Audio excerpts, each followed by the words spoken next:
John chapter 14 verse 10. Do you not believe that I am in the Father, and the Father in me?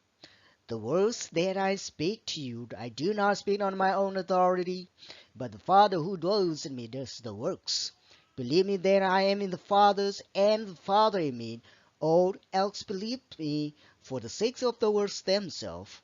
ငါသည်ခမဲတော်၌ရှိသည်ကို၎င်းခမဲတော်သည်ငါ၌ရှိတော်မူသည်ကို၎င်းမယုံသလောငါဟောပြောသောစကားကိုလျော်လျောက်ငါဟောပြောသည်မဟုတ်ငါပြုသောမှုတော်ကား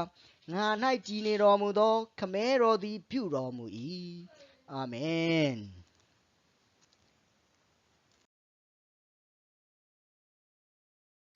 ဒီနေရာတွေမှာဒီအခုလိဟာနဲ့နေရာတွေမှာနောက်ထပ်ကျွန်တော်ဂျမ်ပိုက်တွေကိုထည့်ပြီးတော့လုံသွားမှာဖြစ်ပါတယ်เนาะဒီ